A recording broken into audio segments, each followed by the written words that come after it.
right, so this episode we're going to talk about training and my approach to training, as well as my approach with clients and training, which differ completely. So I have this cliched warrior mentality, always have. One of the things that I would like to say is I have a work ethic that is pretty unmatched among a lot of people in life in general. I've always been one of those guys that you can just beat to a living pulp, and I just don't know when to quit and don't know when to give up.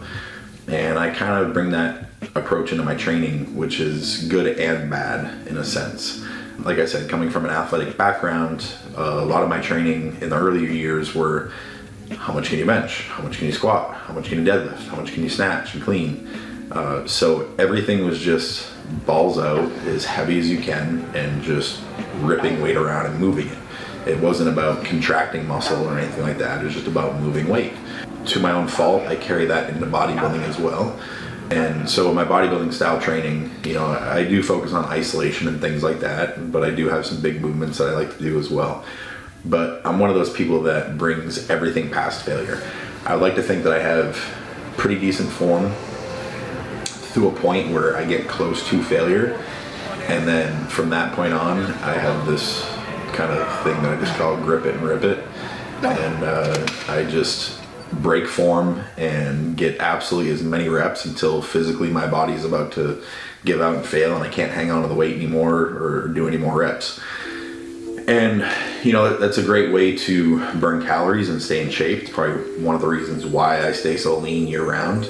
But as far as stress on the central nervous system and things like that, it may not be the most beneficial, especially since I don't take a lot of days off. So if I were to train maybe 3 or 4 days a week and kind of have that training style and hit one body part like every 10 days, it wouldn't be so bad. But I'm hitting the body part like every 5 or 6 days, and I just train to absolute balls out failure. And my training sessions are also pretty long. They're about 90 minutes to 2 hours long, and I literally go until I can't feel the muscle anymore. But that's just my mentality. Like I've tried training. I trained with Charles Glass and did all the angles and did exactly what he told me to, and I hated it. I was so miserable during training. I didn't enjoy going to the gym, and you have to love what you do. So again, it goes back to whether or not I could be an elite athlete or not if I change my training style. And honestly, it wouldn't really make that much of a difference. I might be able to move up a place or two, but it's certainly not going to make me Mr. Olympia if I change my training style. It would keep me a lot less injury free for sure. But I love the way I train. I love being able to walk in and just absolutely annihilate myself and crawl out. It's a pride thing for me. And there's a couple other guys who kind of have that same mentality. And honestly, it might hinder our physique a little bit, but I love what I do. Now, the flip side of my clients, I'm very regimented. I want them, in true proper form. I want them pushing hard. I want them going to failure. So we do things like drop sets and supersets and rest pause and things like that. But I want them getting adequate rest time. A lot of guys I have in the off season on just 4-day training splits. During prep, 5, maybe 6 days max.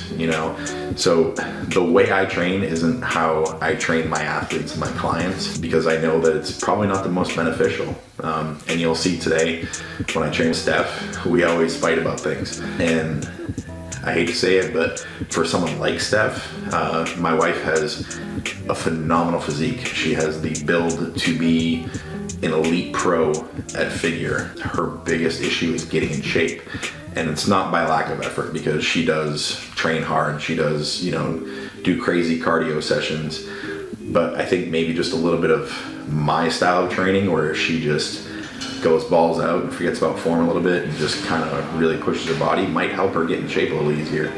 But she's smarter than I am, and she trains how she should. She trains to proper failure and stops, keeps form good. So you'll see a lot of videos that we train together where we clash, because we have 2 different ideologies of how we should approach training. So we're going to train back today, and you'll see a little bit of that dynamic go on. I'm a little over 3 weeks out from my next show, just about a week, not even a week, 4 days out from my last show. So I'm not going to go super crazy how I normally would because my joints and tendons are still pretty dry and everything like that, but my intensity is still up there. I would say that my morning pump workouts, so every single morning I go into the gym and I do like a upper body giant sets, and I honestly would say that my pump session in the morning is probably more physical than a lot of the guys that I see train in their actual training sessions.